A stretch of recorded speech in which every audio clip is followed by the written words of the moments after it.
500 millions en rouge. Ça marche? Super, vous m'entendez? Me recevez-vous haut et clair?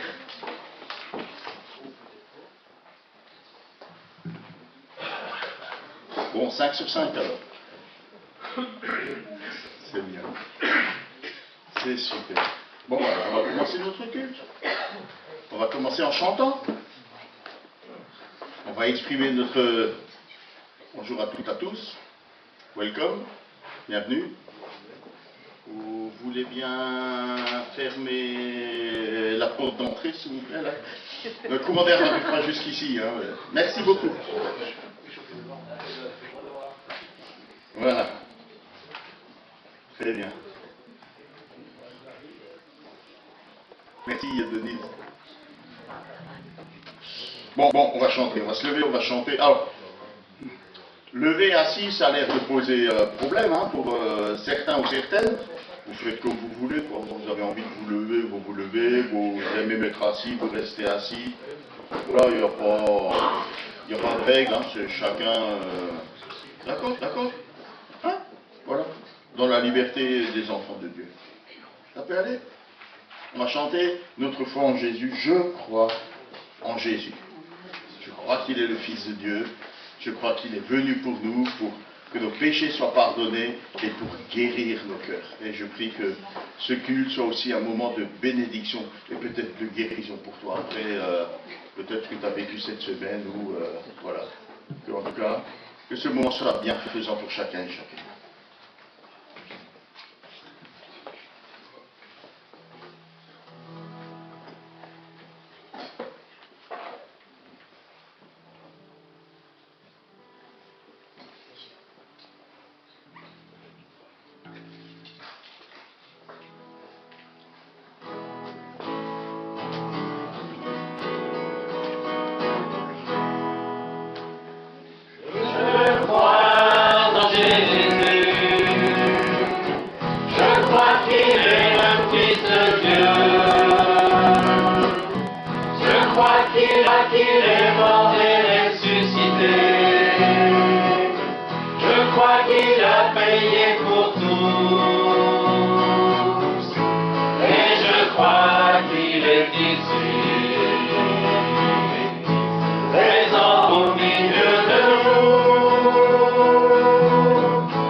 Voilà, la grâce de Dieu qui est suffisante hein, pour pardonner et guérir. Alors je voudrais vous souhaiter la bienvenue ce matin, hein. Bienvenue à chacun, à chacune, voilà, ça se remplit doucement. J'ai eu peur, hein. Je me suis dit je vous envoyer un petit email cette semaine, probablement ça a effrayé la majorité, ils m'ont fait des rameaux à la maison tout seul. Hein. Mais c'est mieux d'être en groupe hein, pour acclamer le Seigneur. Hein. Voilà, il y avait une foule immense hein, autour du Seigneur pour l'acclamer. Béni soit celui qui vient au nom du Seigneur. Et c'est cette bénédiction, cette Hosanna. Hein. Hosanna, c'est dire je t'en prie sauve, hein, mais qui est devenu un cri d'acclamation, hein, de louange envers le Seigneur. Et voilà, je souhaite que ce matin on puisse exprimer, acclamer cette Hosanna en l'honneur du Seigneur Jésus. Alors, vous avez reçu cet email, hein, vous proposant, enfin vous invitant à proposer soit un témoignage pendant ce culte, soit un chant. Si vous avez un chant, peut-être vous pouvez expliquer pourquoi vous l'aimez. Hein. Il y a des chants qui nous tiennent à cœur, qui ont une histoire hein, dans nos vies. Alors peut-être vous pouvez le faire. Sentez-vous libre, hein, d'accord? dans ce que je disais, la liberté des enfants de Dieu. Que chacun et chacune se sente libre de partager avec nous ce que le Seigneur a fait dans sa vie, un texte qui lui a parlé, une expérience avec le Seigneur, un chant qui lui tient à cœur, peut-être qu'on ne chante pas souvent et que vous regrettez qu'on n'entende jamais, enfin s'il est connu par la plupart, et puis qu'ensemble on puisse élever nos cœurs et nos voix pour honorer le Seigneur. Je vais demander à Paul s'il veut bien introduire ce culte par la prière, et puis on va poursuivre ce culte dans la joie. Oui, notre Père, combien nous sommes heureux d'être ici ensemble, de pouvoir louer de ton saint nom, de pouvoir ainsi t'apporter toute notre louange, toute notre reconnaissance et tout notre amour encore pour ce nom si précieux que tu nous as envoyé, le nom du Seigneur Jésus qui est venu sur cette terre. Et nous célébrons aujourd'hui ce rassemblement qui a eu lieu aux portes de Jérusalem, où le peuple a pu ainsi acclamer le nom du Seigneur. Hosanna, béni soit celui qui vient au nom du Seigneur. Ainsi, nous voulons te remettre toutes choses devant toi et te remettre encore tous ceux qui sont découragés, ceux qui n'ont pas pu se joindre à nous encore ce matin, afin que tu les bénisses, que tu leur sois encore un petit sanctuaire et qu'ils puissent ainsi jouir de ta présence. Que tu veuilles ainsi encourager chacun, et pensons aussi à ceux qui sont malades, pensons aussi à Jean, nous mettons aussi à ta grâce devant toi. Et ainsi, confiant en ton amour, t'adressons encore cette prière au nom de Jésus, notre Sauveur. Amen. On va chanter ensemble ce chant que je vous ai transmis, paraît qu'il est connu, donc ce serait bien qu'on chante. Acclamez le Seigneur avec joie. J'espère que vous avez préparé vos cœurs pour ce culte de ce dimanche matin et que vos cœurs soient habités par la joie de connaître et d'être aimés par le Seigneur Jésus. Acclamez le Seigneur avec joie.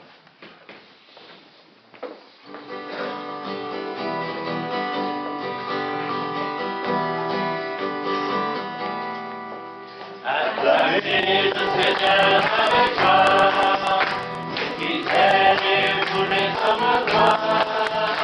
Louez le Seigneur avec les instruments, louez l'âme de musique en l'adorant.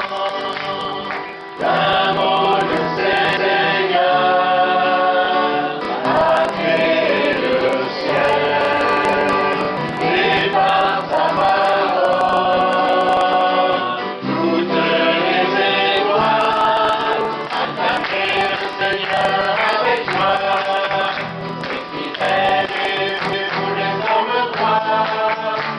Louez le Seigneur avec les instruments, louez la plus belle musique en l'adorant. Le Seigneur nous voit et il nous protège. Ses plans sont parfaits, ils vont s'accomplir. Acclamez le Seigneur avec joie, les fidèles et vous les hommes droits. Louez le Seigneur avec les instruments, louez la plus belle musique en l'adorant. C'est par le Seigneur que sont toutes choses. Il a tout créé par sa volonté. Acclamez le Seigneur avec joie, les fidèles et tous les hommes droits. Louez le Seigneur avec les instruments, louez la plus belle musique en l'adorant.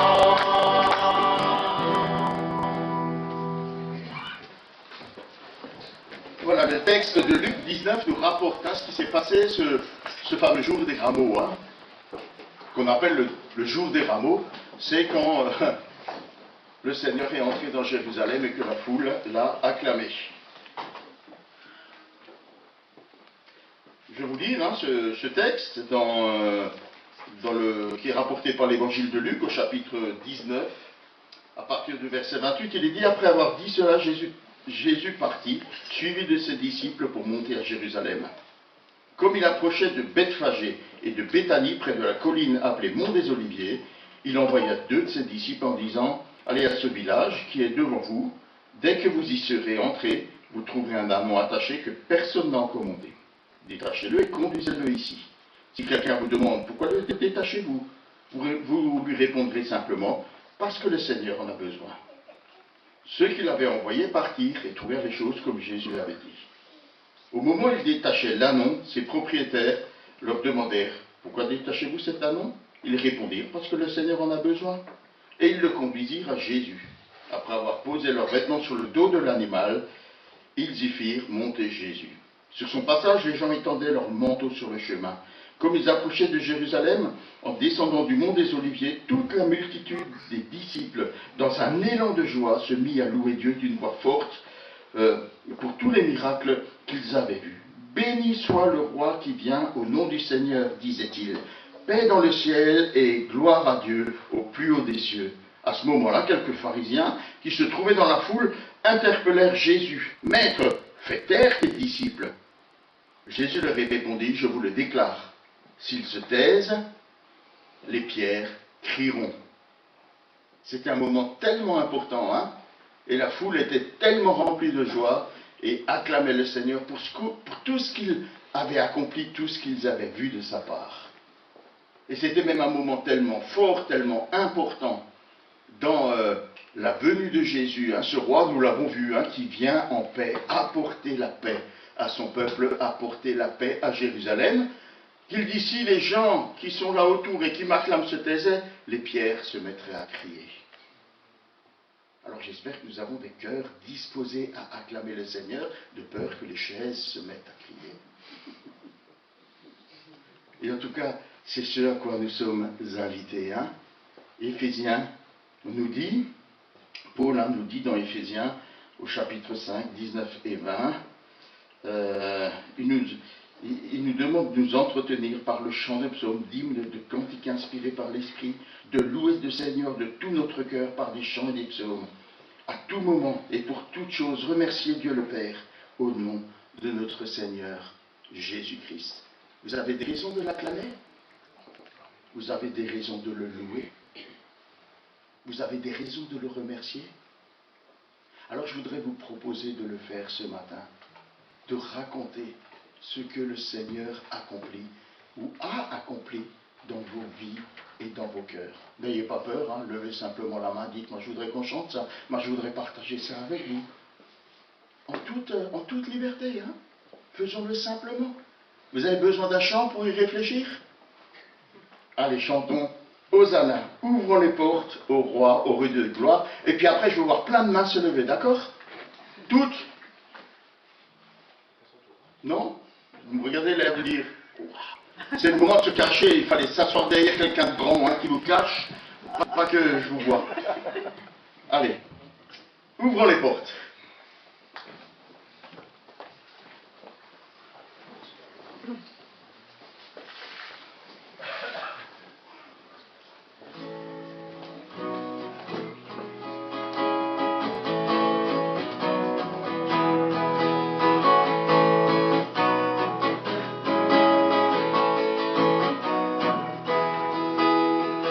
Hosanna,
la première.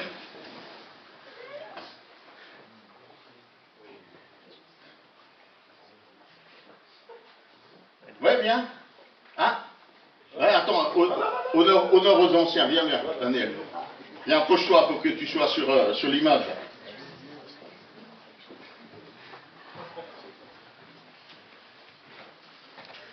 Alors, je me dis que j'ai pas le droit de ne pas me lever. Franchement, il y a un an, je sortais de réanimation. Allez, aujourd'hui, je suis au milieu de vous et sincèrement, c'est un miracle de Dieu.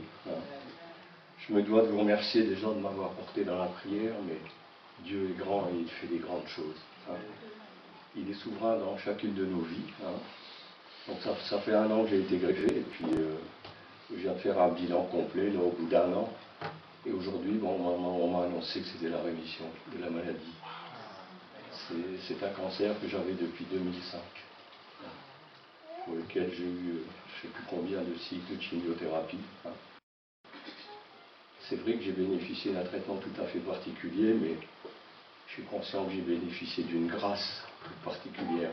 Et si je suis vraiment au milieu de vous, c'est une grâce de Dieu, qu'il soit souverain dans chacune de nos vies. Il y a un psaume.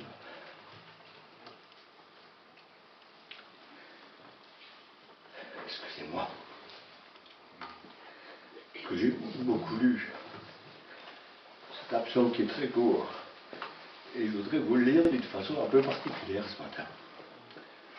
C'est le psaume 23, je crois que nous le connaissons presque tous par cœur. Voilà. L'Éternel est mon berger. Ça a été pour moi vraiment une relation. Je ne manquerai de rien. C'était la provision qu'il avait prévue pour moi. Il me fait reposer dans de verts pâturages. Et ça a été vraiment le repos, même pendant l'épreuve. Il me dirige près des eaux paisibles. Et ça a été un rafraîchissement pour moi. Il restaure mon âme. Ça a été la guérison. Il me conduit dans les sorties de la justice et c'est la direction qu'il avait prise pour moi. À cause de son nom, c'était pour moi un objectif. Quand je marche dans la vallée de l'ombre de la mort, et c'est vrai que c'est le temps de l'épreuve que nous connaissons, je ne crains aucun mal. C'est la protection dont nous bénéficions tous. Car tu es avec moi, et c'est vraiment ça, sa fidélité pour chacun de nous, jour après jour. Ta houlette et ta bâton me rassurent, ça a été de la discipline aussi. Tu dresses devant moi une table en face de mes adversaires, et ça a été des moments d'espoir. Tu induis ma tête, ça a été la consécration et ma coupe déborde, ça a été aussi l'abondance pour moi. Oui, le bonheur et la grâce m'accompagneront tous les jours de ma vie. C'est vraiment une bénédiction. Et j'habiterai dans la maison de l'Éternel et pour moi ça a été la sécurité. Et ce jusqu'à la fin de mes jours. Voilà comment le Seigneur nous aime tous et qu'il soit vraiment souverain dans chacune de nos vies. Amen.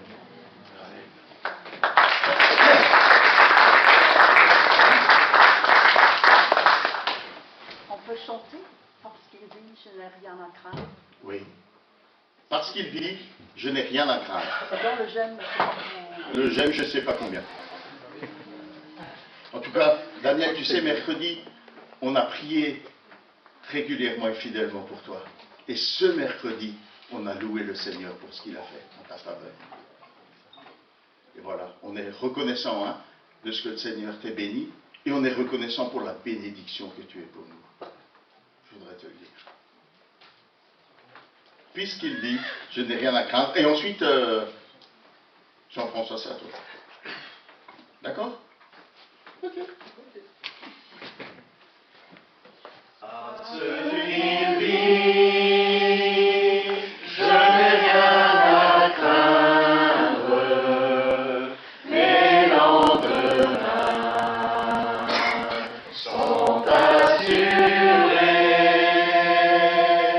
entre ses mains, il tient la vie pour ce temps et l'éternité, je sais qu'il vit, parce qu'il vit,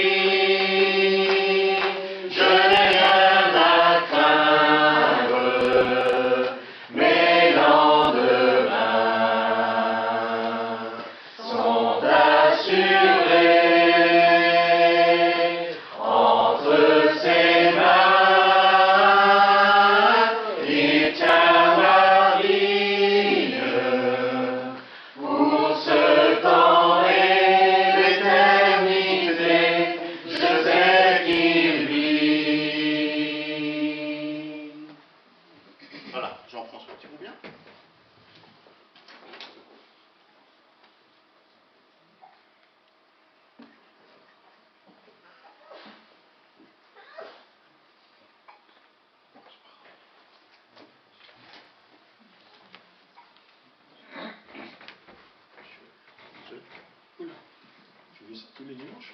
Ça fait bizarre. C'est pas pareil, hein, d'un côté. C'est pas pareil. C'était bien là. À la base, je voulais juste dire un petit merci au Seigneur, mais je pense que Dieu ne fait rien au hasard, donc je vais vous raconter ce que j'ai en tête. Il y a un frère qui m'a demandé d'apporter mon témoignage. Je pense que je le ferai un peu plus tard, parce que sinon ça va être très long. Il y a d'autres personnes qui veulent s'exprimer aussi.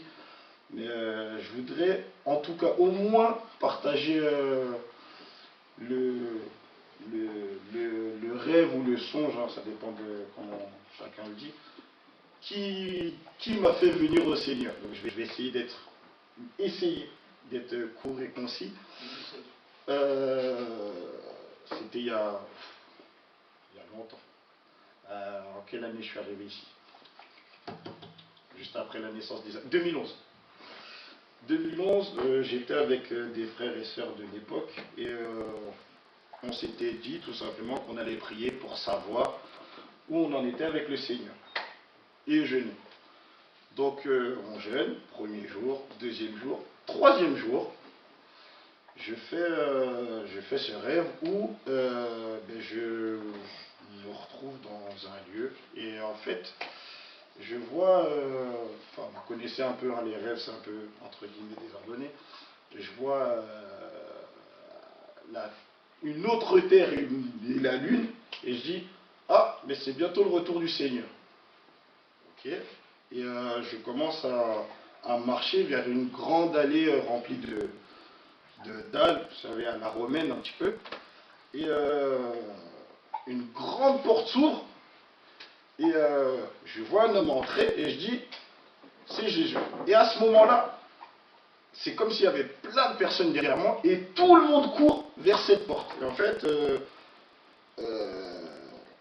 encore une fois, c'est très imagé, hein. On sait que si on passe la porte, on est sauvé. Donc tout le monde court, sauf moi. Moi, je marche, et arrivé devant cette personne, qui est Jésus, Jésus me dit, non, toi, tu passes pas là. Je dis, ben si, Seigneur, c'est là qu'il faut aller. Il me dit, non, non, non. Je dis, ben non, c'est pas possible. Il me fait, mais si, en fait, toi, le couloir, c'est le... Mais d'un calme et d'une autorité, il n'y avait pas de cri, il n'y avait rien. C'était vraiment très calme. Et il me dit, regarde. Et je regarde là-bas. Et je vois, c'est un couloir rouge-orangé. Je dis, mais Seigneur, moi, je ne peux pas aller là-bas. Il me dit, si, si.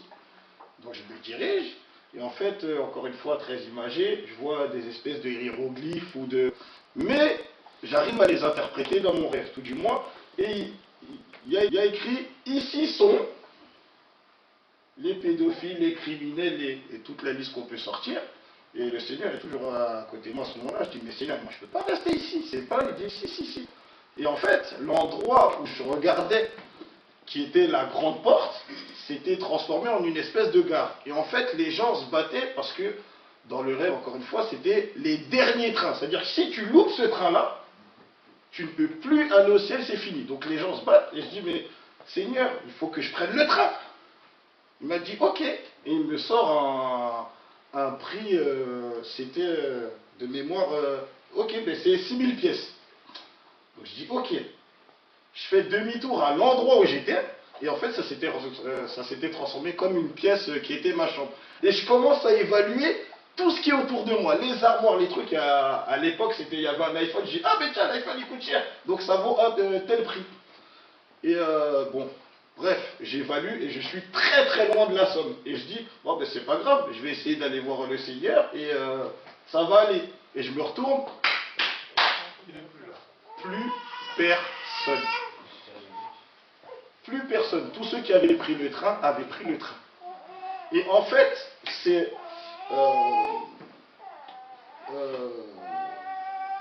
quand je me suis réveillé que j'ai eu cette impression-là. Je vous assure que quand on vous dit que Dieu, actuellement, on peut le sentir, c'est indescriptible le moment où Dieu s'est retiré. C'est indescriptible. Et je le souhaite à personne, même pas à mon pire ennemi, parce que en fait, c'était un moment où, si on voulait prier, c'était impossible. Comme si, en fait, il y avait une connexion qui était vraiment coupée. C'était pas possible. Et en fait, Pour ceux qui regardent ou qui ont eu très mal à la tête ou les sports de combat, c'est comme si tous les gens qui étaient restés là étaient KO. Personne ne comprenait ce qui se passait. Et j'étais en train de réfléchir, je me dis, mince, comment je vais faire? Et en fait, tout s'est obscurci. Absolument tout. Et les bâtiments commençaient à tomber. Tout tremblement de terre et tout. Et j'étais en train de me dire, mais mince, tel frère que je connais, il va se dire, il n'est pas là, comment je fais? Et vraiment, tout tombe. Et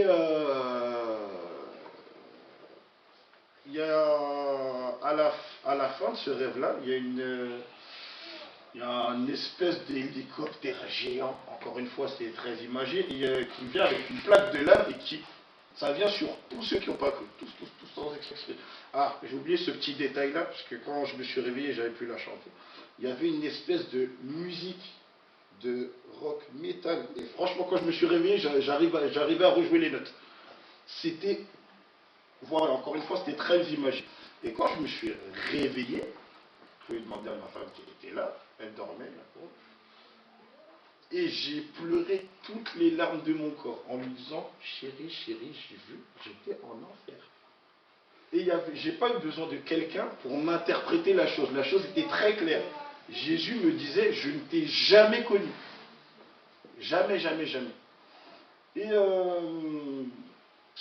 pour vous faire, encore une fois, très court, enfin j'essaie, Jésus nous aime d'un amour véritablement indescriptible. Si je me trouve là, encore une fois que j'aurai le temps d'apporter mon message en entier, je vous assure et je le pense vraiment, je pense être la pire personne de cette église. Vraiment, je le dis très sincèrement. Et si moi Jésus m'a sauvé, c'est qu'il peut vraiment sauver tout le monde. Vraiment, je vous assure, Dieu nous aime, c'est incroyable. J'ai la chance, encore une fois, de m'être marié à une femme, heureusement qu'elle est là pour me tirer les oreilles. J'ai des enfants merveilleux. Et tout ça, je le prends vraiment comme une grâce de Dieu. J'ai une maman qui m'accompagne aussi, elle aussi, elle est là, enfin, le relais avec ma femme pour me tirer les oreilles. Mais heureusement que par la grâce de Dieu, je me tiens devant vous, parce que sans le Seigneur Jésus, jamais de la vie j'aurais pu me tenir ici. Donc tout ça pour vous dire que Jésus nous aime tous. Ce qu'on fait ici, c'est vraiment pas une blague. Nous sommes véritablement une famille. Et je tiens à vous dire que je vous aime. Merci de m'avoir accueilli ici et merci à tous. Merci Seigneur. Amen.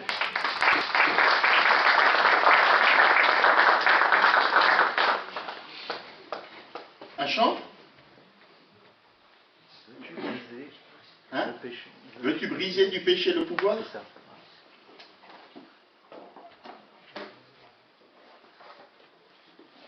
Tu as un numéro, Francis? Veux-tu briser du péché le pouvoir?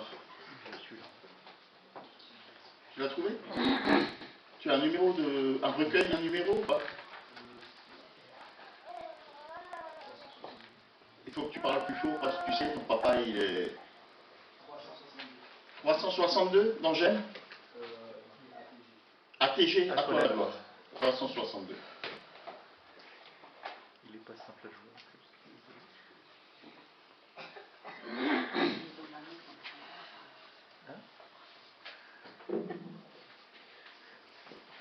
Denis, les aléas du direct.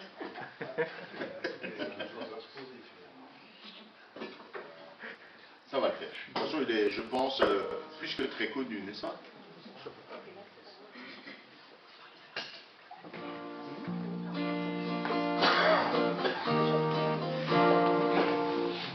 Je suis brisé du péché, le pouvoir, la force est en Christ, la force est en Christ. Si dans ton cœur tu veux le recevoir, la force est dans le sang de Christ. Je suis fort.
parle de toutes sortes de manières dans nos vies. Hein.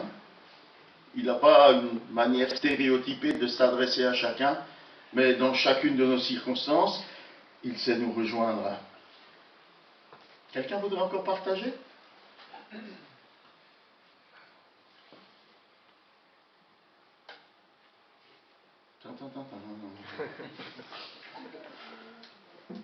Oui, Ruth?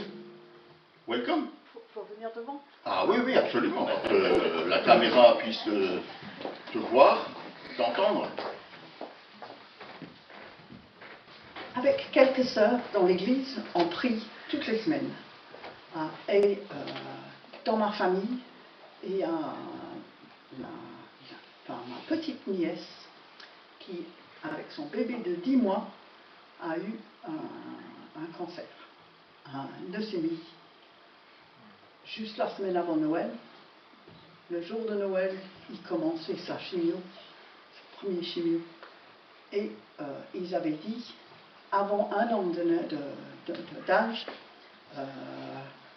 les chances sont très mauvaises. On ne peut pas vous donner plus d'espoir que 50%. 15 mois après, petit bonhomme est toujours là et on fait bataille. Mais pour l'instant, il est, comme dit Daniel, pas tout à fait en rémission, en maintien, ils appellent ça en Angleterre, pendant 3 ans. Mais ses résultats sanguins sont stables et bons. Et je me dis, Seigneur, merci de répondre à la prière. La prière est vraiment une arme qu'il faut connaître, qu'il faut utiliser. Le Seigneur répond et il veut montrer sa gloire. On peut être sûr que ce qu'il veut, c'est montrer qui il est. Et je pense que dans la famille de ma petite nièce, ils doivent reconnaître que Dieu est vraiment puissant.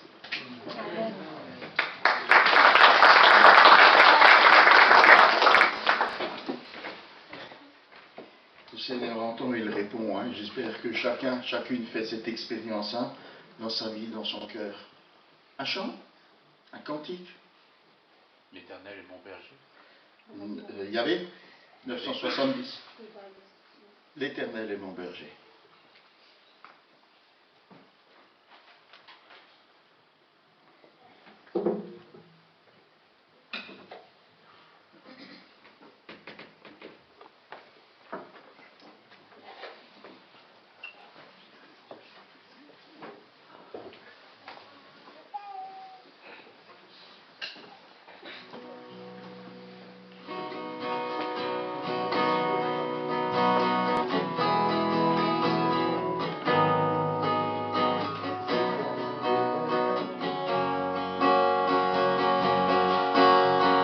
L'Éternel est mon berger, de rien je ne manquerai. Oh mon âme, chante mon âme. Pas à pas il me conduit, au bord des eaux calmes je le suis. Oh mon âme, chante mon âme. Oui, toujours le bonheur et la grâce m'accompagneront devant sa face. Dans sa présence, tellement de joie, tellement de joie. Et tant qu'il se trouve auprès de moi, aucun mal, mon âme, tu ne crains pas. Et dans son temps, je reviendrai, je reviendrai. Et si je traverse encore la vallée de l'ombre de la mort, oh mon âme, chante mon âme, mon âme. Puisqu'il m'aime le premier, non rien ne pourra me séparer de son amour, de son amour. Oui, toujours le bonheur et la grâce m'accompagneront devant sa face. Dans sa présence, tellement de joie, tellement de joie.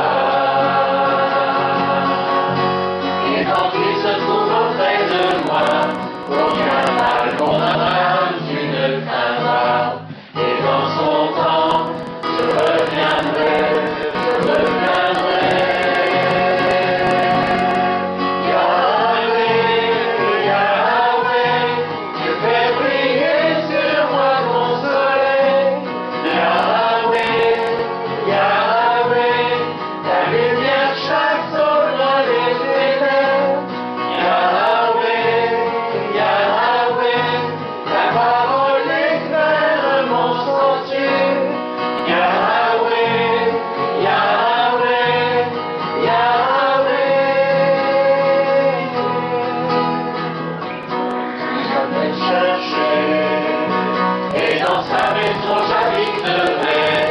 Mon âme chante mon âme, sans cesse jusqu'à son retour. Mon âme chante son amour, tous les jours, tous les jours. Oui, toujours le bonheur et la grâce m'accompagneront devant sa face, dans sa présence, tellement de joie, tellement de joie. Et tant qu'il se trouve auprès de moi, aucun mal m'aura, tu ne craindras. Et dans son temps, je reviendrai, je reviendrai. Yahweh, Yahweh, tu fais briller sur moi ton soleil. Yahweh, Yahweh, ta lumière chasse au loin les ténèbres. Yahweh, Yahweh, ta parole éclaire mon sentier. Yahweh, Yahweh, Yahweh.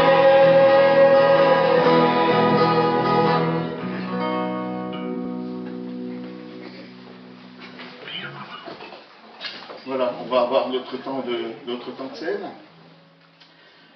Mais avant ce temps de scène, hein, pour l'introduire, je pensais à un chant que j'aime. Hein.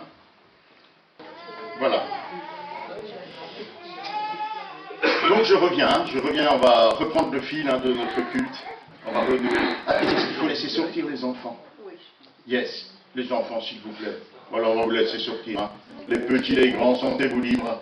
Voilà, avant qu'on poursuive. J'ai complètement oublié les enfants. Quelle honte. Désolé, pardon-moi. Voilà.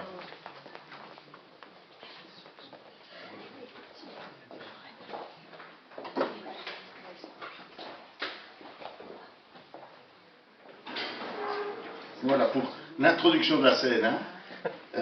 Voilà, c'est un culte qui est un petit peu, voilà, un peu, qui est pas dans les standards, disons. Hein. Voilà. Mais ça va aller. Donc je commençais un chant pour introduire le moment tel, hein, que j'aime bien, qu'on connaît peu, qu'on va essayer. Alors je ne savais pas hein, qu'il y aurait le piano qui ne serait pas là. On va essayer de le faire. Denis, tu te sens? On met la bande son? On va essayer. Ce chant qui nous dit que Jésus a tout payé. Vous le connaissez un petit peu? On l'a entendu et chanté plusieurs fois. Est-ce qu'on l'essaye ensemble?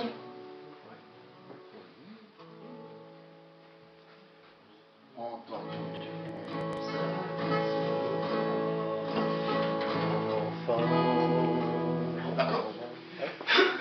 C'est un peu bas, non? Ah non, Il est interprété comme ça, d'accord. Ça va. Ta douce voix, mon enfant, prends la main, bien que faible, viens à moi. Tu trouveras ton soutien. Jésus a tout payé, la dette est acquittée. La marque du péché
payé ma dette d'éternité.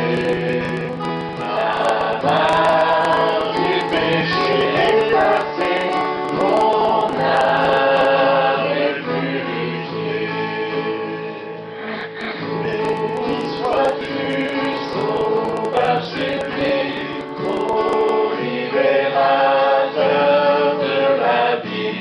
Béni sois-tu, sauveur sublime, tu m'as racheté de la vie. Bonjour devant le trône, en lui glorifié, Jésus pour mon bonheur, à jamais je le louerai. Jésus a tout payé, la paix d'éternité. La main du péché effacée, mon âme est purifiée. Béni sois-tu, sauveur sublime, ô libérateur de la vie. Béni sois-tu, sauveur sublime, tu m'as racheté de la vie. Jésus a tout payé, ma dette d'éternité. La main du péché est passée, mon âme est purifiée.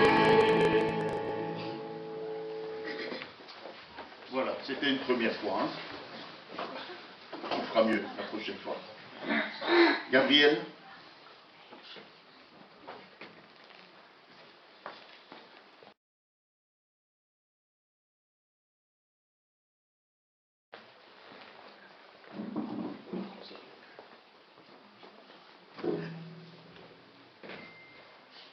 Bonjour à tous. Depuis le moment où Jésus était proclamé Hosanna, béni celui qui vient au nom du Seigneur, il s'est passé beaucoup de choses la dernière semaine de vie de notre Seigneur.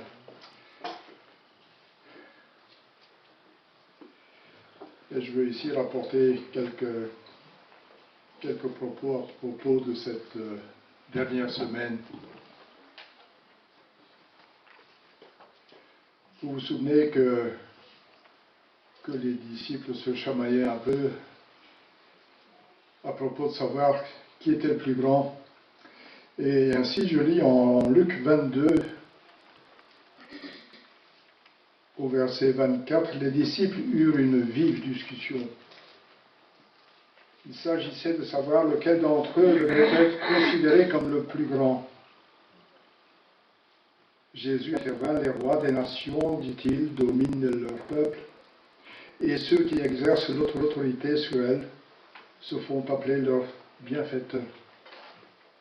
Il ne faut pas que vous agissiez ainsi. Au contraire, que le plus grand parmi vous soit comme le plus faible, et que celui qui gouverne soit comme le serviteur. À votre avis, qui est le plus grand? Celui qui est assis à table ou celui qui sert? N'est-ce pas celui qui est assis à table? Eh bien moi, au milieu de vous, je suis comme le serviteur. Jean 13.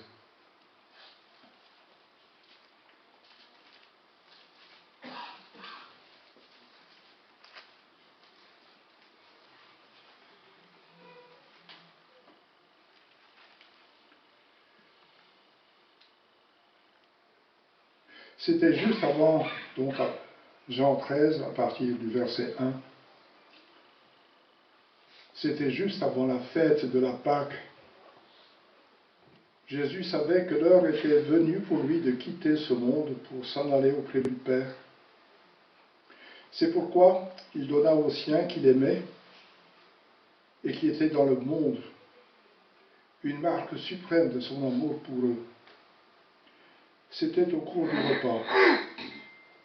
Déjà le diable avait semé dans le cœur de Judas, fils de Simon Iscariote, le projet de trahir son maître et de le livrer. Jésus savait que le Père avait tout remis entre ses mains, qu'il était venu d'auprès de Dieu et qu'il allait retourner auprès de lui.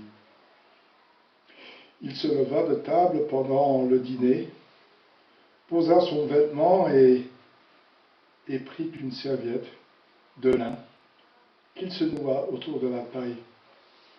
Ensuite, il versa de l'eau dans une bassine et commença à laver les pieds de ses disciples, puis à les essuyer avec la serviette qu'il s'était nouée autour de la taille.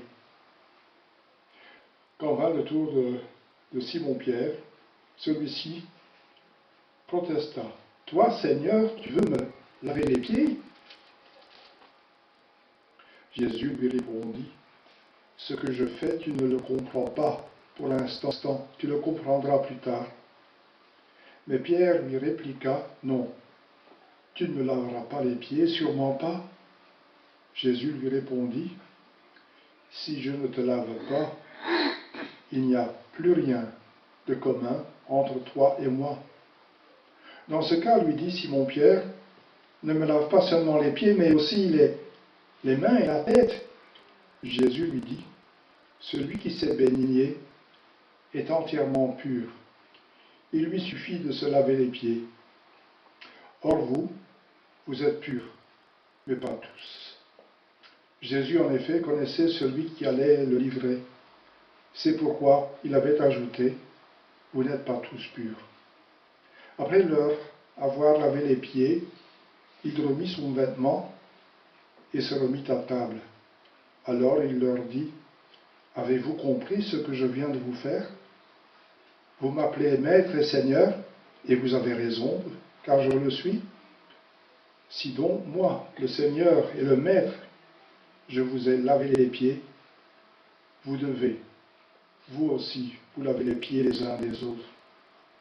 Je viens de vous donner un exemple, pour qu'à votre tour, vous agissiez comme j'ai agi avec vous. Vraiment, je vous l'assure, un serviteur n'est jamais supérieur à son maître, ni un messager plus grand que celui qui l'envoie. Si vous savez ces choses, vous êtes heureux, à condition de les mettre en pratique.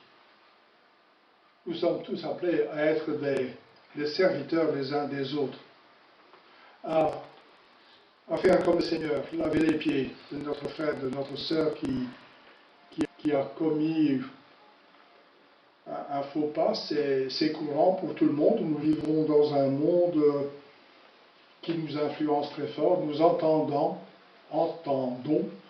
beaucoup de choses à la télévision, à la radio, autour de nous. Le Seigneur n'est pas très aimé dans ce monde. Je dirais que la religion de ce monde, c'est le libre penseur ou la libre pensée. Nous sommes ici, nous qui allons participer au repas, nous sommes lavés une fois pour toutes. Nous sommes passés par les eaux du baptême, mais constamment nous subissons des influences qui viennent de l'extérieur. Parfois, quand un frère ou une sœur nous disent quelque chose, nous réagissons parfois au quart de tour sans réfléchir et nous vexons le frère ou la sœur. Nous devons savoir nous approcher du frère et de la sœur et remettre les choses à plat, lui laver les pieds et peut-être arranger les choses entre nous avant de revenir nous asseoir à la table du Seigneur le dimanche matin. Le Seigneur nous a donné ici une leçon d'humilité. Jésus dira que dans le royaume, le plus grand, ce sera le serviteur, celui qui se tiendra le plus bas. Et si nous voulons que les choses puissent bien se dérouler dans notre rassemblement, il faut que nous mettions toujours l'autre plus haut que nous-mêmes Nous sommes des serviteurs les uns des autres. Et quand nous faisons ça, eh bien, les choses vont bien fonctionner. Nous avons tous, oui, nous avons été éduqués à donner des petits coups de coude. Et certains, dans des entreprises, obtiennent des promotions. Et quand on lit bien les choses, c'est souvent à coup de coude et souvent aux dépens de quelqu'un d'autre qui est peut-être plus qualifié que nous. Et la vie est ainsi faite. Nous ne sommes pas toujours très droits. Malgré que nous soyons baptisés, nous nous battons tous et nous essayons tous d'être le premier. Mais ce n'est pas ainsi dans le royaume de Dieu. Il faut savoir mettre l'autre à la première place. Et ce que Jésus a fait ici en lavant les pieds de ses disciples, c'est une leçon d'humilité, une leçon de générosité, une leçon de service. Nous sommes appelés à nous servir les uns les autres.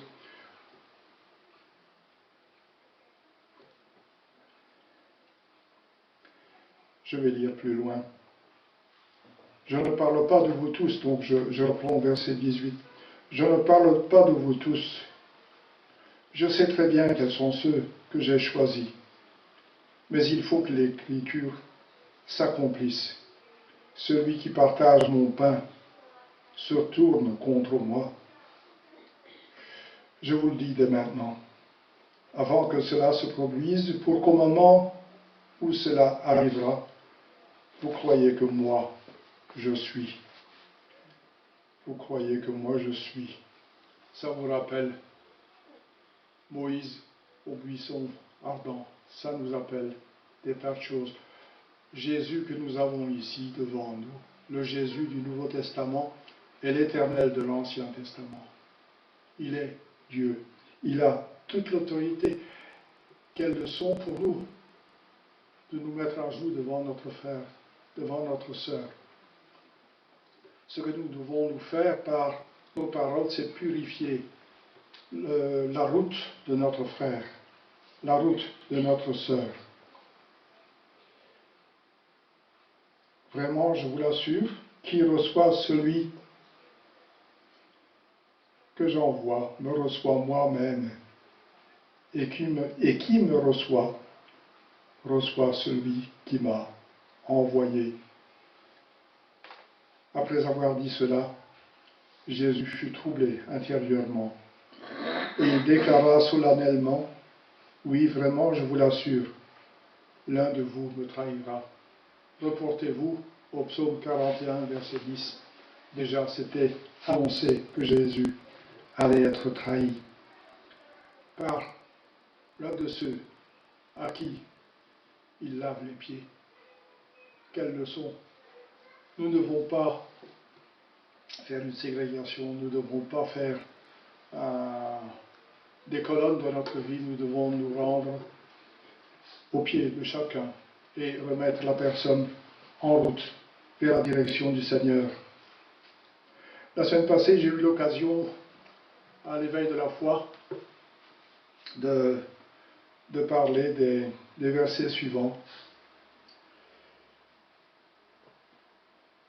C'est en Jean, toujours 13, au verset 31. Quand Judas fut parti, Jésus dit, « Maintenant la gloire du Fils de l'homme éclate, et Dieu va être glorifié en lui. Puisque Dieu va être glorifié en lui, Dieu à son tour va glorifier le Fils de l'homme en lui-même. Et il le fera bientôt. Mes chers enfants, je suis encore avec vous, mais plus pour longtemps. Vous me chercherez. Et ce que je dis à tous, je vous le dis à vous aussi. Vous ne pouvez pas aller là où je vais. Je vous donne un commandement nouveau. Aimez-vous les uns les autres. Oui, je vous ai aimé. Aimez-vous les uns les autres. À ceci, tous connaîtront que vous êtes mes disciples, à l'amour que vous avez les uns pour les autres.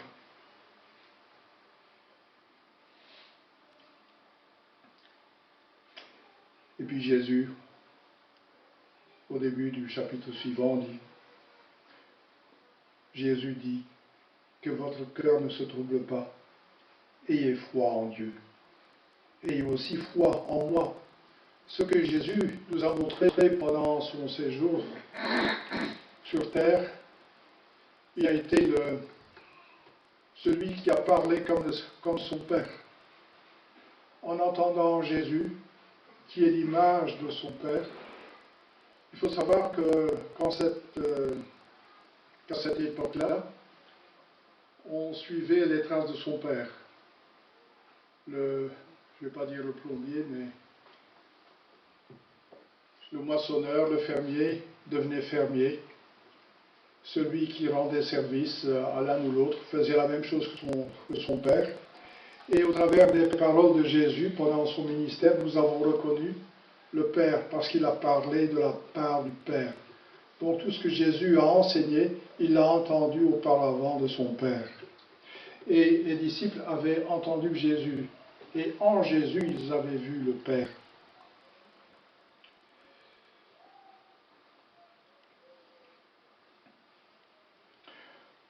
Et puis nous avons eu l'occasion déjà de chanter ce matin. Dans la maison de mon Père, il y a beaucoup de demeures. Si ce n'était pas vrai, je vous l'aurais dit. En effet, je vais vous préparer une place. Lorsque je vous aurai préparé une place, je reviendrai. Et je vous prendrai avec moi, afin que vous soyez vous aussi là où je suis. Mais vous en connaissez le chemin. Comment arriver au Père? Jésus rapporte les paroles du Père. Et Thomas dit, Seigneur, nous ne savons même pas où tu vas. Comment pourrions-nous savoir par quel chemin on y va? Et Jésus dit, je suis moi, le chemin, répondit Jésus, la vérité et la vie. Personne ne va au Père sans passer par moi. Si vous me connaissez, vous connaîtrez aussi mon Père. Et maintenant déjà, vous le connaissez. Vous l'avez même vu. Et Philippe intervient et dit, Seigneur, montre-nous le Père, et cela nous suffit. Et quoi? Lui répondit Jésus. Après tout le temps que j'ai passé avec vous, tu ne me connais pas encore, Philippe. Celui qui m'a vu a vu le Père. Comment peux-tu dire, montre-nous le Père? Nous avons tous la mission, malgré notre baptême, malgré la certitude de notre salut, nous avons l'obligation de toujours nous remettre en question, toujours lire la Bible, toujours nous réunir avec les frères et sœurs, toujours nous entretenir, comme Marc l'a évoqué, en Éphésiens 5, verset 19, je pense. Nous devons nous entretenir avec des hymnes, des psaumes, et nous devons toujours nous rebooster les uns les autres afin de pouvoir venir ici à la table du Seigneur laver. Ici, l'apôtre Jean ne parle pas de l'institution de la scène, mais nous savons pourquoi nous sommes ici ce matin. C'est parce que le Seigneur Jésus a instauré ce repas et nous voulons le faire par obéissance au Seigneur. Nous avons été lavés de notre péché. Il y a là son corps qui a été brisé. Ce sont les petits morceaux de pain. Les petits morceaux de pain représentent les souffrances de Jésus. Les coupettes représentent la coupe que le Seigneur a bu. Il a bu le jugement que le Père lui a imposé. Le sang représente également son sang qui nous a lavé du péché. Et je dirais que la coupe, c'est cette nouvelle alliance. Si on croit dans le Seigneur Jésus, nous sommes sauvés. Et qu'est-ce que représente encore le vin que nous avons là sur la table? C'est la joie qui devrait nous animer de savoir que nous sommes sauvés, de savoir que Jésus n'est pas mort en vain. Jésus n'a pas donné sa vie en vain. Nous sommes sauvés et nous sommes très heureux ce matin de nous mettre en ordre et de savoir que nous sommes désormais des héritiers avec Jésus du Père, car nous sommes devenus frères et sœurs de Jésus. Il nous appelle ses frères. Moi, je n'oserais pas appeler Jésus mon frère, mais lui, il m'appelle son frère. Et vous, ma sœur, il vous appelle ma sœur. C'est merveilleux d'être ainsi rapproché du Seigneur par son sacrifice à la croix. Merci au Seigneur pour ce qu'il a fait.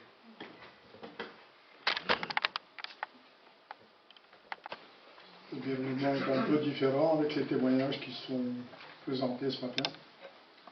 Est-ce qu'il y a une prédication? Non, je pense pas. reprendre la parole.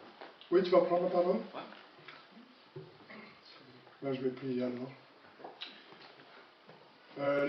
L'éveil à la foi, je ne sais pas ce qui va se passer ce matin, mais nous avons une grande fille parmi nous, donc je ne sais pas qui se charge de... Mais les témoignages sont également très intéressants pour nos jeunes, donc je pense qu'on peut les dispenser de devoirs et de leçons aujourd'hui. Oui, Seigneur, nous voulons encore entendre ce que Marc a à nous transmettre. Seigneur, nous voulons être vraiment attentifs à ce qui sera dit, à ce que nous entendons à ton propos, Seigneur. Oui, Seigneur, ouvre nos cœurs et que nous puissions être réceptifs. Nous avons la responsabilité, nous, les auditeurs, nous avons la responsabilité de t'écouter. Et nous voulons qu'en sortant de la salle, nous puissions répéter ce que nous allons entendre encore. Tes enseignements, Seigneur, sont importants et nous voulons les prendre dans notre cœur. Oui, Seigneur, bénis chacun des participants de notre culte ce matin. Seigneur, nous voulons élever nos cœurs à toi, car tu le mérites, Seigneur. Et nous sommes heureux d'avoir lu encore que tu nous prépares une place. Oui, Seigneur, nous sommes persuadés que tu nous aimes. Nous sommes persuadés que tu t'es offert en sacrifice par obéissance au Père et par amour pour nous. Nous te remercions, Seigneur, de nous avoir tant aimés. À toi la gloire. Amen.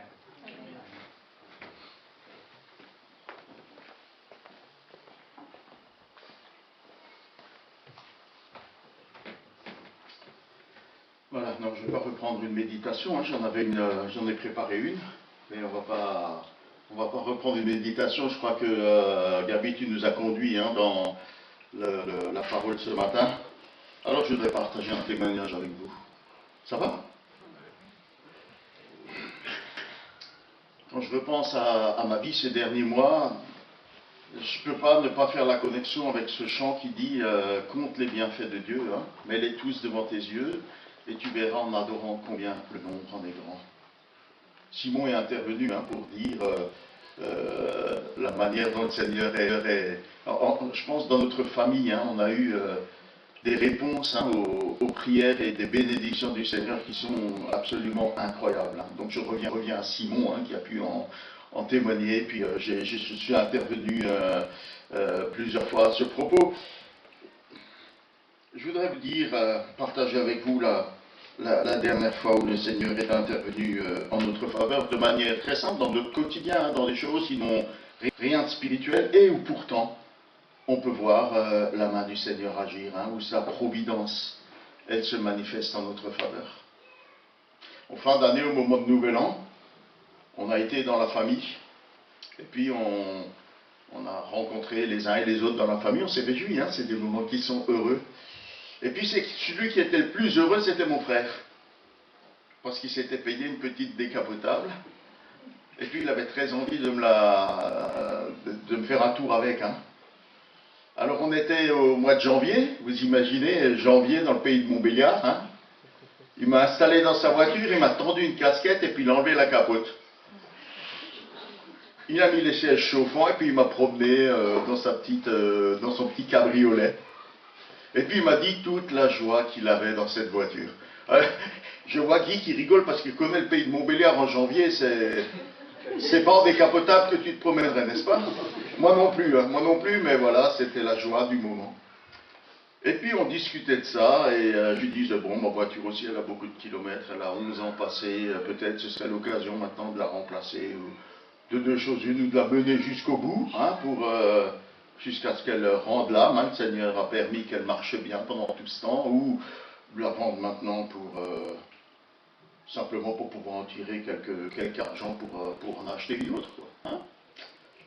Et puis, mon frère me dit, tu sais, moi j'ai vraiment du plaisir dans ma voiture, pourquoi tu t'achèterais pas? Alors je disais, je vais acheter une voiture simple, hein, une voiture pas chère, un truc fonctionnel. Il me dit, pourquoi tu n'achèterais pas toi aussi une voiture plaisir? Et vous savez la bêtise que j'ai fait? Je lui ai répondu, pourquoi pas?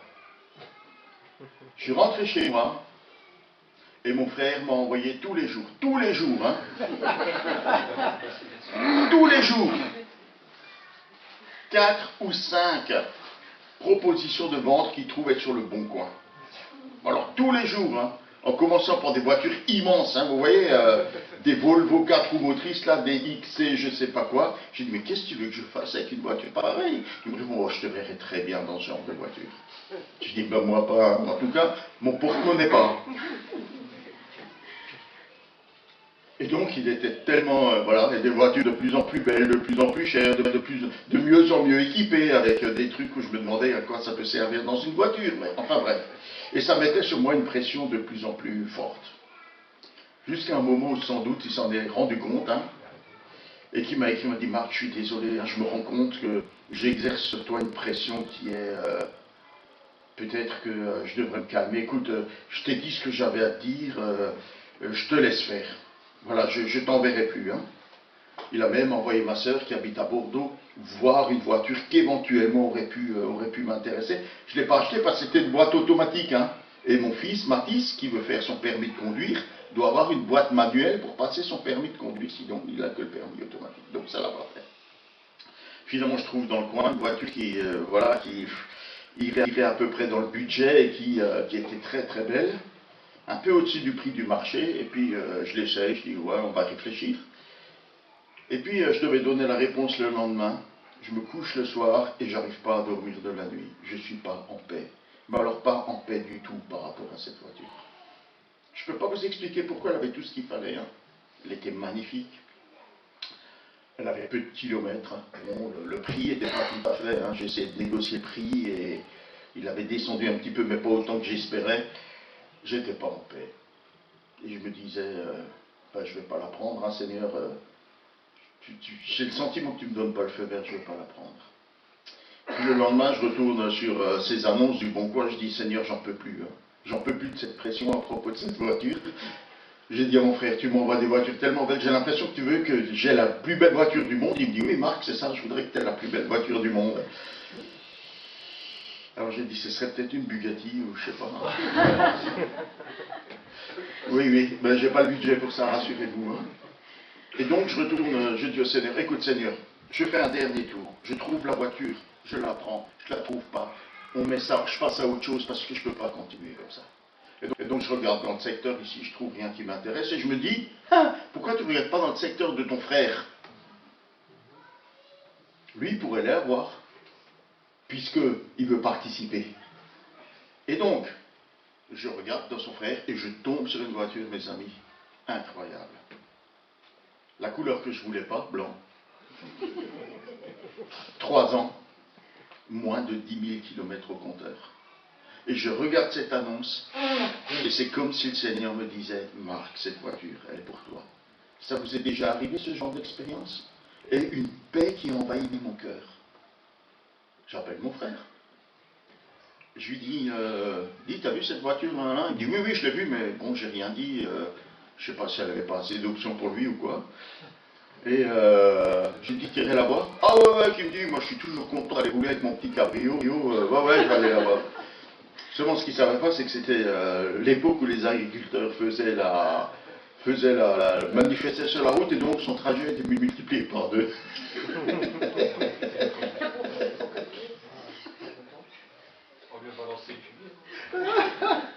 Il a fait tous les tours et détours, et machin, au lieu de 2 heures, c'était 4 heures de route.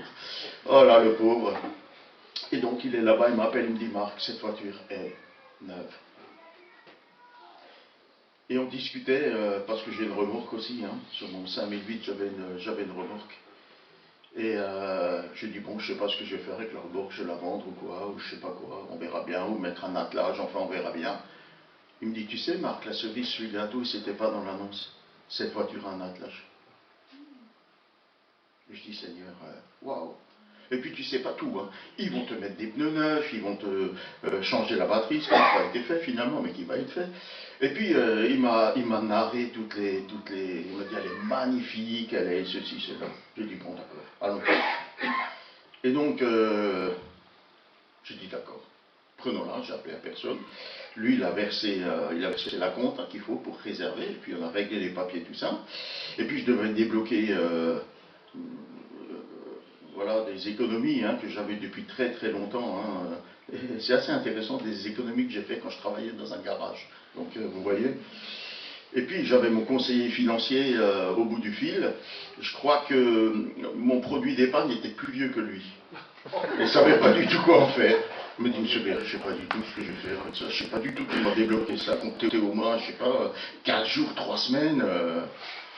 Et donc je me suis dit, oh là là, j'ai rappelé le vendeur, j'ai dit, écoutez, j'aurai pas l'argent. Il dit, pas de problème, monsieur Weber, la compte est payée, on va convenir d'un rendez-vous, enfin d'une livraison fin février, et puis ça ira. Je suis un peu long, excusez-moi, je vais... Donc finalement, ça s'est débloqué en 3 jours. Allez chercher, hein, allez comprendre. Et puis la date approche, et puis d'un seul coup, j'entends la météo. Ce fameux week-end, hein, où je dois chercher la voiture, on annonce une vague de froid, il va y avoir de la neige, retour du froid, de la neige, de... Je dis, Seigneur, moi, je ne peux pas remonter la voiture. Et je vous dis, la voiture, je l'ai trouvée à Chalon-sur-Saône. C'est donc en dessous de Beaune, hein, pour ceux qui visualisent mal où est Chalon-sur-Saône, c'est du côté... C'est encore un peu plus loin que Beaune, hein, par rapport à ici. Je dis, Seigneur, comment je vais chercher la voiture dans la neige et tout ça, ça va être une voiture que je ne connais pas et tout ça. Et puis d'un seul coup, la météo change, le flux s'inverse et puis voilà, c'est plutôt du beau temps. Et je me dis, mais Seigneur, est-ce que tu as changé la météo pour moi? Et puis, ça serait que je suis content. Et puis d'un seul coup, grève des contrôleurs, hein, le jour où je dois descendre en train, j'ai pris mes billets de train, tout ça, hein, grève des contrôleurs. Et alors là, je suis angoissé, je me dis, mais waouh, est-ce que je vais avoir un train pour descendre ou pas? Et puis je commence à m'inquiéter, et puis d'un seul coup, je me dis, mais le Seigneur a conduit les choses de manière tellement incroyable et extraordinaire. Hein. Je m'en ouvre à la réunion de prière, je leur dis, écoutez, j'ai tellement confiance en le Seigneur que s'il n'y a que 3 trains qui roulent en France, ce seront les miens.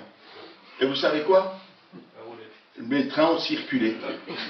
Il y a juste le premier où j'étais pas très sûr, où Daniel hein, est venu me prendre et il m'a déposé à la gare de l'île Europe, et puis j'ai pu récupérer ma voiture. Et alors là, c'est pas fini, parce que Simon me dit, papa, ça tombe bien ce week-end, hein. Moi, j'avais pas prévu, mais le Seigneur avait calculé ça, je pense. Il me dit, écoute, tu prends la voiture et tu viens me chercher, on rentre ensemble. Je suis tellement pressé de l'essayer. Et j'arrive, et Simon est au fond de son lit avec une grosse fièvre. Et je me dis, comment on va remonter? Il est malade? Comment on va faire? C'était vendredi soir. Samedi matin, Simon se lève en pleine forme. Et puis le dimanche matin, on était là ensemble. Tout ça pour vous dire comment le Seigneur a conduit pour cette voiture qui, franchement, fait ma joie. Hein. Je disais à mon frère, je savais plus qu'on pouvait, comment dire, éprouver du plaisir à conduire une voiture. Hein. Avant, mon bus, pardon, hein, c'était pas grave, ça savait. Avant mon bus, voilà, c'était pour moi une voiture, c'est un truc qu'on prend pour aller d'un point A à un point B. Et puis j'ai retrouvé le plaisir. Là, je me surprends, je disais à mon frère, avoir envie de monter dans ma voiture juste pour rouler en voiture. C'est assez incroyable. Et de dire au Seigneur, Seigneur, tu me donnes du plaisir par cette voiture, c'est absolument incroyable ce que tu as accompli dans ma vie. Des petits détails. Je me dis... le Seigneur accomplit pour nous des choses dans notre quotidien, parfois sans qu'on s'en rende trop compte. Et voilà, je suis en train de méditer dans ma tête. Est-ce qu'on pourrait ensemble voir un texte qui nous montre comment la providence de Dieu s'accomplit dans nos vies? Comment dans notre quotidien, jour après jour, sans même sans faire de bruit, hein, sans faire plein de tapage, le Seigneur dispose les choses en notre faveur. Et vous savez quoi? J'ai plaisir à dire que cette voiture est un cadeau du Seigneur pour moi. Et quand je la regarde, je me dis, ah, Seigneur, tu m'as donné ça. C'est incroyable. Hein? Je prie qu'on puisse tout ça quotidiennement, ou de temps en temps, éprouver cela. Le Seigneur a pris soin de moi, au-delà de ce que je pouvais espérer, parce que, croyez-moi, jamais, au grand jamais, je n'aurais espéré ou pensé avoir ce genre de voiture. Voilà, donc si vous voyez une voiture blanche, hein, c'est la mienne, enfin pas toutes, hein, pas toutes les voitures blanches, ce n'est donc pas moi qui suis garé devant le portail de... Voilà, pour nous encourager. Hein. Et le chant que je voudrais vous proposer avant qu'on passe aux annonces, c'est un chant que j'aime aussi beaucoup, qui me dit « Ô Jésus mon Sauveur ». J'ai appris quand je suis arrivé à l'Institut biblique de Genève. Hein. Quand vous êtes étudiant à Genève, vous êtes ipso facto membre volontaire et heureux du groupe Proverbe, hein, qui se produit par des chants. Et c'est un des premiers chants qu'on a appris et à mon sens, il dit tout. Tu es mon sauveur, personne n'est comme toi. Ce qui m'a touché et ce qui me comble, c'est ton amour merveilleux. Ce qui me permet de persévérer avec toi jusqu'au bout, c'est pas de compter sur mes forces, c'est de continuer à compter sur toi. Et je sais que cet amour continuera à se manifester dans ma vie tous les jours. C'est un chant qui me remplit d'une joie immense. Ô Jésus mon Sauveur, Seigneur, nul n'est comme toi, jour après jour, je te suivrai. Ton amour pour moi est vraiment, mais alors vraiment merveilleux.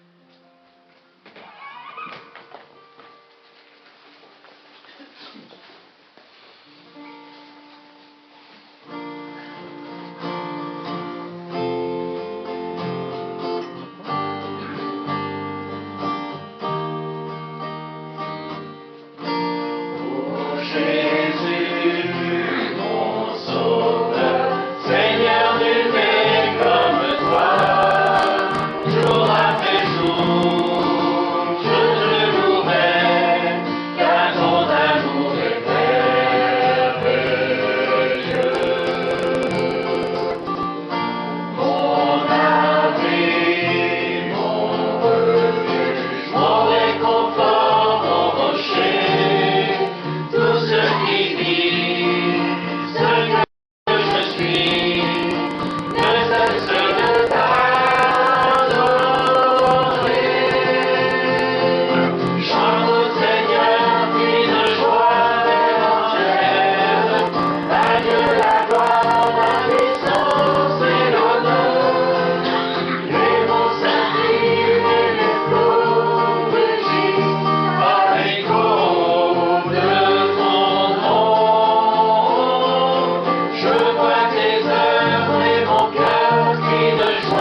Voilà, merci.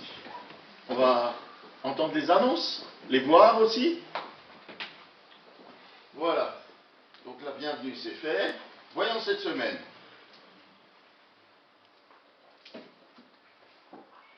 Alors, il n'y aura pas notre rencontre habituelle mercredi soir. On va se rencontrer vendredi soir. D'accord? Donc mercredi soir, il n'y a pas l'étude biblique comme on a coutume. Nous allons nous réunir vendredi soir. Mais avant, il y a jeudi, et jeudi se rencontrent les anciens par visio à 18h30. Voilà, pour que vous sachiez si vous avez quelque chose à dire ou à demander aux anciens, ben, faites-le savoir pour qu'on puisse en discuter ensemble. Ça va? Donc vendredi. Eh bien vendredi, nous allons nous retrouver ici hein, pour nous souvenir, commémorer le sacrifice de Jésus en notre faveur. Hein. La passion et son sacrifice. On va se retrouver à 19h30, il y aura un repas léger, une soupe, du fromage, voilà, quelque chose de simple, de léger, puis va suivre un temps de commémoration hein, par la lecture, la réflexion autour du sacrifice de Jésus, et puis on partagera ensemble le pain et la coupe, on aura voilà, des prières, des chants, voilà le moment qu'on peut avoir ensemble hein, pour nous souvenir de ce que le Seigneur a accompli en notre faveur. Et je suppose que ce sera suivi dimanche par le culte de Pâques, hein, voilà, 31 mars. Donc là, on va se réjouir de la résurrection, de la victoire de Jésus-Christ. Hein. N'oubliez pas qu'on va changer l'heure. Oui, moi aussi. Hein. Bon, voilà, juste le dimanche de Pâques. Hein, voilà. Donc vous aurez, sachez-le, une heure de sommeil en moins. C'est le changement d'heure, il vous faut 3 semaines ou 3 mois pour vous en remettre. Hein. Voilà. Donc pensez-y. Hein. Donc voilà, culte de Pâques le 31 mars. Notez le 6 avril, on aura des travaux ici, hein, à partir de 9h ou même 8, hein, ceux qui se lèvent le plus tôt, à partir de 8. À partir de 8h, hein, c'est juste le matin. Hein, on vient. Alors, Assemblée Générale le 7 avril. Voilà. Donc on aura un repas commun, hein, comme on a l'habitude de le faire, amener chacun pour mettre sur la table, et puis on partage des salades, des viandes froides, des pains, des fromages, des boissons, du dessert. Voilà. Autre chose à dire? Non, voilà, comme d'hab. Hein. Comme d'hab. Voilà, et puis l'après-midi, Assemblée Générale, oui, c'est un voix qui se levait, non? Non. Non. Voilà. Il y a aussi une réunion qui sera organisée le 14 avril à l'Espérance concernant une formation possible hein, en collaboration avec l'Institut biblique de, je ne sais pas si c'est belge ou de Bruxelles. De Bruxelles. Donc voilà. Ce sera une formation par mois, un samedi par mois. Donc si ça vous intéresse ou si vous souhaitez simplement vous informer, 14 avril à 14h30 à l'Espérance, il y aura un temps d'information à ce propos. Voilà. J'encourage en tout cas les responsables d'église hein, à suivre au moins une partie hein, de cette formation. Et puis tous ceux qui... Voilà, le programme est affiché derrière. Hein, si, pardon ? Il y a plusieurs thèmes. Il y a plusieurs thèmes. Hein, donc voilà. Autre chose ? Joyeux anniversaire à Laetitia. L'autre connaît pas. L'autre connaît pas. Voilà. Laetitia W, c'est toi? Non, voilà. C'est Laetitia et Kevin. Voilà. Ah d'accord. Ok. D'accord. On a plusieurs Laetitia maintenant. Hein. Désolé, Laetitia. Je vais te souhaiter bon anniversaire. Mais... Ouais, je suis née le 11 mars. Oh là là, t'as raté? C'est pas grave. Ben voilà, hein, voilà, c'est bien de... Voilà. Voilà. Alors, voilà. Voilà, c'est très très beau d'être en mars, hein. Vraiment, c'est le mec. Bon, bref. Voilà, est-ce qu'il y a d'autres... on continue à penser à Jean, hein. Je l'ai vu, Jean, on l'a vu ensemble, hein. Voilà. On persévère, hein, dans l'intercession en sa faveur. Hein. Il y a deux choses qui pour l'instant bloquent Jean et le gardent, et dans ce service et dans son fauteuil. C'est sa difficulté à déglutir, hein, sa capacité à avaler. Vous pensez, il ne peut même pas avaler la crème au chocolat. Hein. Donc voilà, impossibilité de déglutir et aussi les bronches encombrées. S'il vous plaît, priez pour Jean. Hein, qu'il puisse sortir de cette situation. Voilà, Jean s'impatiente hein, sur son siège. Il est là, assis, attaché, parce qu'il arrache sa sonde, hein, qu'il alimente. Il ne peut pas déglutir, il faut l'alimenter. Il a toujours sa canule pour évacuer voilà, les bronches hein, qui sont encombrées. Il est là sur son fauteuil, et le temps est long. Et qu'est-ce qu'il peut faire d'autre qu'attendre? Voilà, c'est long pour Sylvie, hein, ces déplacements incessants à Lille. C'est long pour l'équipe médicale qui se dit pourquoi c'est bloqué, pourquoi ça ne se débloque pas. On a entendu ce matin des réponses aux prières. Hein. Et persévérons à prier pour lui. D'ailleurs, qui veut prier pour Jean ce matin? Qui veut prier pour lui et aussi pour Sylvie, hein, qu'elle soit encouragée et soutenue. Voilà, un temps de prière pour Jean. Frères et sœurs, sens-toi libre d'intercéder en sa faveur.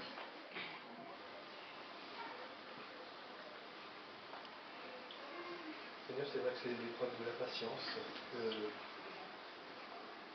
tu conduis Sylvie et Jean dans cette épreuve, comme ma famille et comme beaucoup l'ont vécu aussi. Tu restes celui qui peut au-delà de ce que nous pouvons espérer.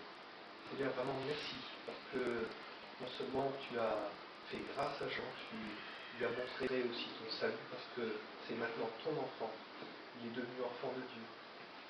Et Seigneur, nous voulons déjà te dire merci pour cette amélioration que tu lui as permis de vivre. Mais nous croyons que tu es celui qui est tout puissant et qui peut faire au-delà de ce que nous pouvons espérer. Alors, bénis Jean, bénis Sylvie, Seigneur, et que ce temps d'épreuve, Seigneur, aussi puisse les faire grandir dans la foi. Et que ce soit aussi un témoignage de ta puissance et de ta gloire pour chacun d'entre nous, pour ton Église. Seigneur, merci, parce que tu es celui qui doit encore te manifester avec amour et grâce dans le nom de Jésus, Père. Amen. Merci Père, parce que tu prends soin de Jean, hein, tu l'aimes, il est ton enfant.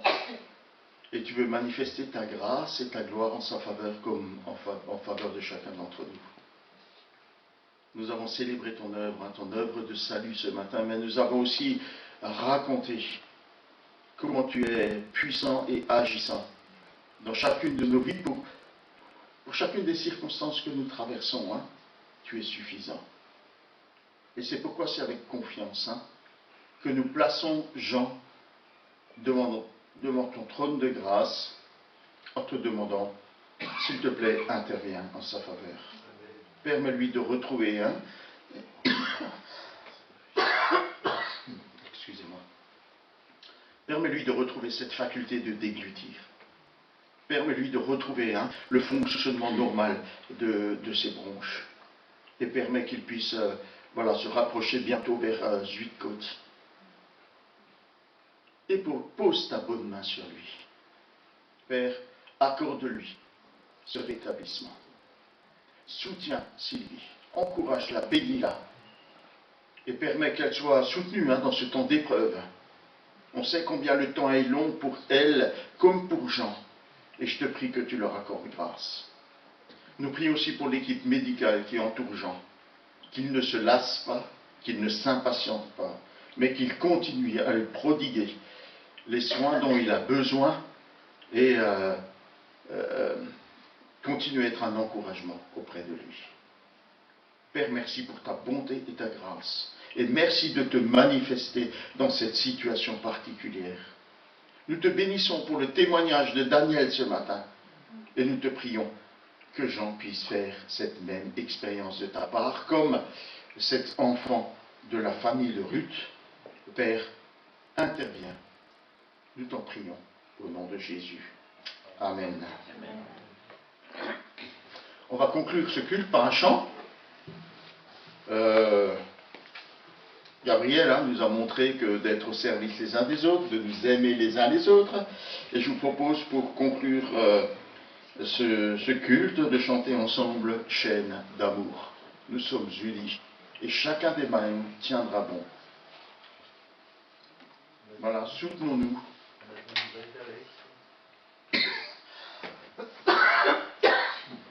Excuse-moi. Je ne sais pas ce qui se passe là. Je devrais peut-être boire un peu d'eau. Alex a vu le médecin.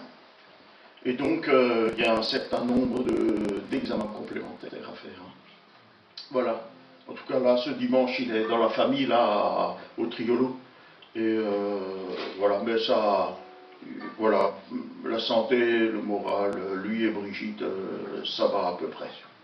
Ça va à peu près, voilà. Il se repose, en tout cas, il dit, il a trouvé cette semaine pour la première fois du repos. Hein. Et donc, ça l'aide à... Il était très fatigué, Alex. Hein. Voilà. Donc, on continue aussi à le remettre au Seigneur. Voilà. Alors, là, du coup, pour chanter ça, je vous propose de vous lever. Hein. Nous sommes unis dans la famille. Et je vous propose de former une chaîne. D'accord? Rapprochez-vous les uns les autres, donnez-vous la main, chantons ensemble.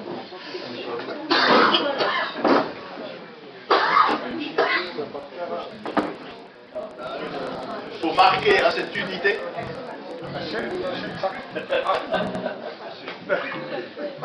Pas guitariste.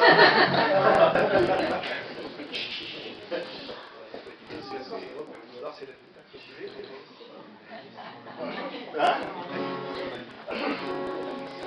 Nous sommes unis dans la famille, car Dieu veut nous lire à toujours par une chaîne d'amour. Concitoyens, nous sommes les siens, car Dieu nous lie à toujours par une chaîne d'amour. Et chacun des maillons dans l'épreuve tiendra bon, lié à toujours par une chaîne